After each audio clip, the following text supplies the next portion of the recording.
Watch what's approaching, the supreme moment. Reality striking closer than it seems, don't it? Go ahead, it's for the taking if you want it. If not, the dream dies and you'll be forever haunted. Then confront it. Hey, what's good? Hopefully you guys are doing all right on a lovely Tuesday afternoon. I wanted to cover the two new units that did get an Extreme Z Awakening through the Extreme Z area stages.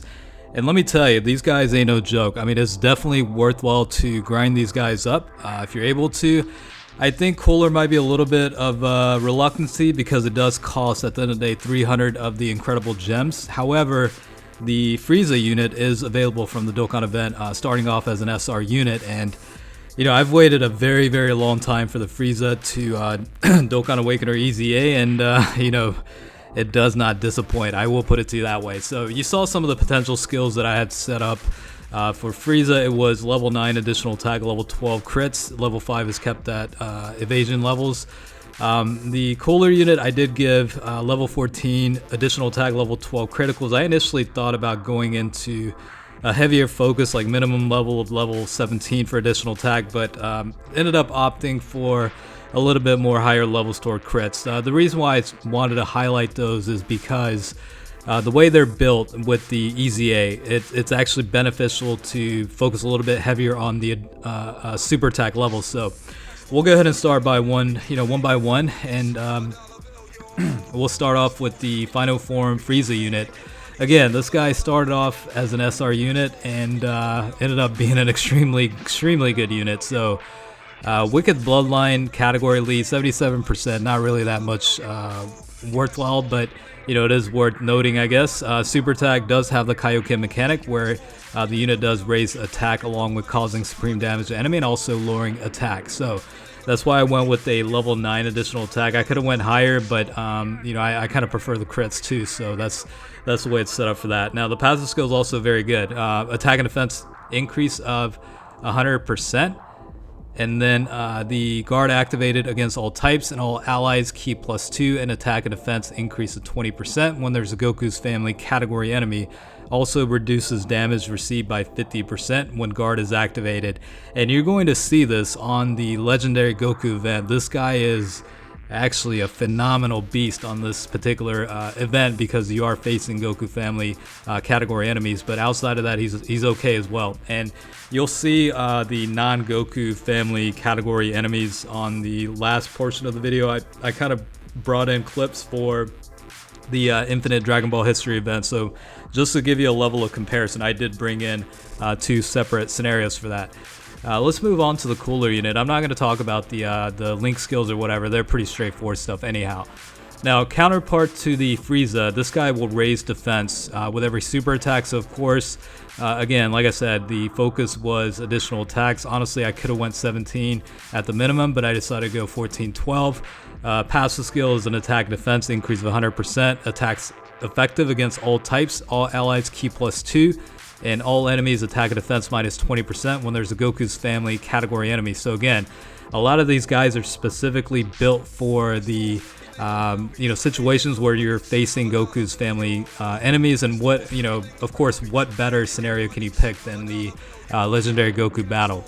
On top of the first set of passives, the secondary passive is the ability to launch an additional attack. That's also got a medium chance of becoming a super attack. So again, these guys are extremely powerful units. I can kind of sense a little bit of a reluctancy on the Agility Cooler just because it does cost 300 each of the incredible gems in order to get one copy. But you know, for me personally, I think it's very easily worth it, especially if you're struggling to beat, you know, the Legendary Goku event. These are essentially free-to-play options that, you know, in some ways supersede a lot of the Dokkan Fest units. So I think, you know, in that perspective alone, if you are struggling, it's very, very much worthwhile to, you know, invest the orbs and time to get these guys to the, you know, 100% potential levels. And, you know, as you can see, defense for Coolers, 344,000. Again, does have the ability to launch an additional attack with medium chance of that becoming a super, so increase odds, especially with built-in potential levels toward additional attack. You know, you could really stack up that defense if you really wanted to. I've seen on several occasions where the The unit did perform 3 super attacks in a row. It's a little bit rare to come by, but it does happen even at 14-12 distribution. So it's certainly worthwhile. Now, when it comes to this particular event, Frieza is certainly the better unit out of the bunch because this guy will pretty much not take any damage. I mean, it's crazy how little damage this guy will actually take. Along with that, that guy can raise attack with every super attack. So you're talking about, continuing to stack up the attack stats to the point where, once you're facing Ultra Instinct Goku, it's literally a joke. Like it's these guys on the same rotation make it just such a cakewalk. It's crazy that, not only are they free to play, but the level of where their starting point or origins were is crazy. I mean, it's pretty wild. Who is he attacking here? Let's see.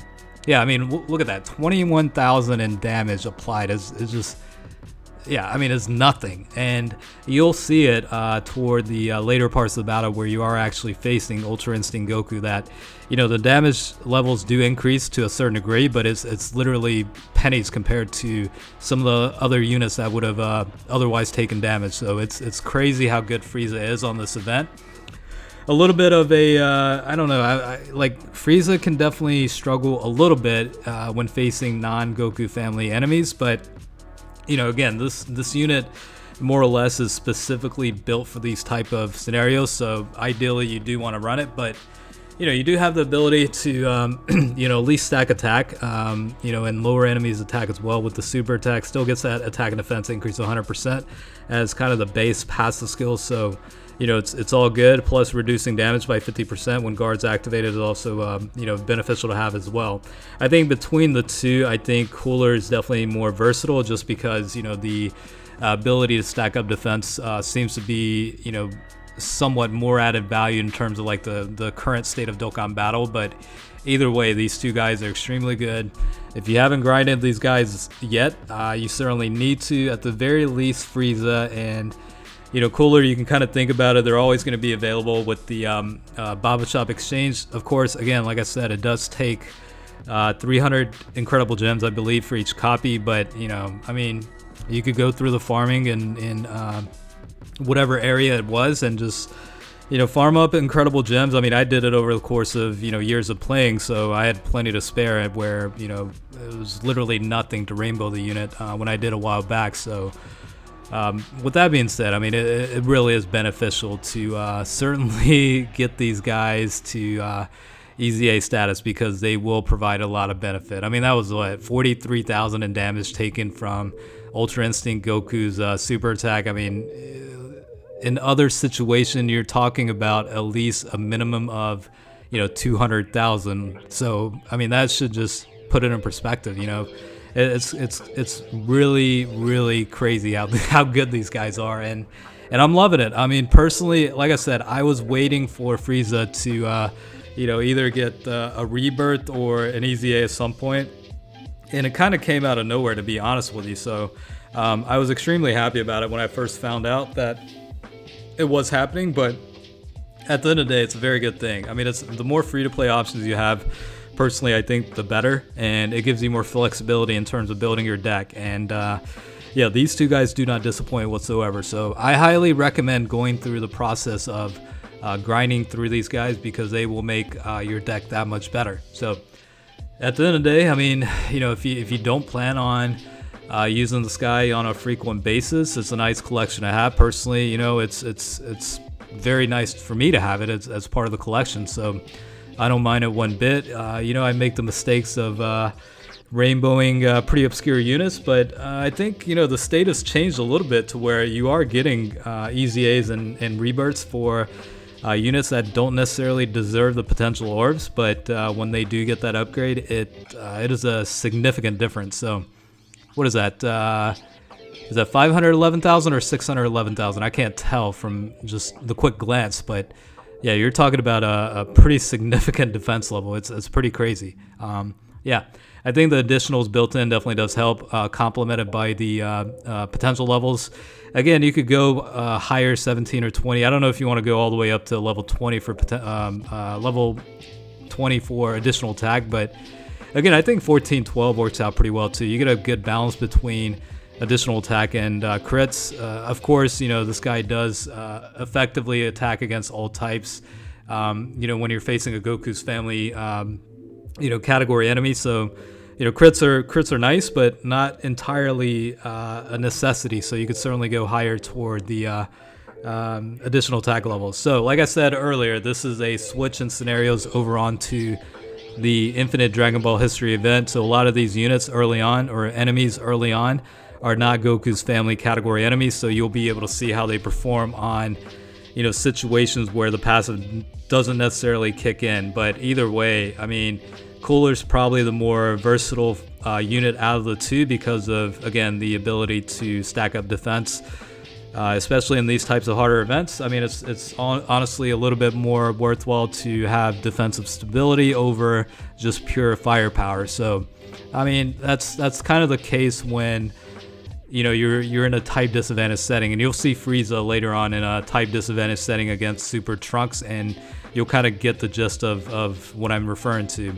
The only issue here is I've had to kind of, you know, play around with the rotations a little bit in terms of, you know, which guy to put in the first slot, because, you know, they're not building up their defense just yet, and, you know, the full passive isn't necessarily active either. But at the end of the day, extremely good units. I highly recommend you go through the grind. Honestly, when I read the stats, I didn't even think twice about it. I mean, you know, the Extreme Z area event is okay. I don't think it's great, but I don't think it's terrible either. You just need a bunch of Wicked Bloodline category units to include on the team. You are required to bring in the Frieza that's being showcased right now, but outside of that, you do have a fair amount of free-to-play options on top of some of the summonable units. So that's probably the best way to put it.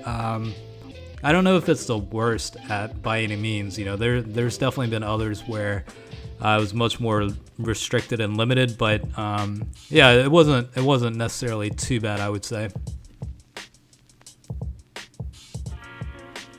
So even though I didn't necessarily want to give the Dokkan mode attack to the Cooler unit, you know, it is what it is. And I forgot to mention, by the way, because the agility version is a Cooler unit, I ended up bringing the agility meta Cooler lead and then having a friend lead for the strength Cooler. That way you can still include a strength version of the Cooler as a friend. And of course, on events like Legendary Goku Event, the guy's extremely powerful too. So, you know, a lot of these guys on the Wicked Bloodline category, or even Conquest of Terror / Transformation Boost, I mean, it's gotten very good. So personally, Conquest of Terror Transformation Boost category setup is still my favorite, and it'll probably be the case for a very long time. I just personally love the units on the category, and it's a lot of fun to run. So I don't think it's going to change anytime soon in terms of like my opinion. But again, this is the showcase for the two extremely good free-to-play units that did get an Extreme Z Awakening.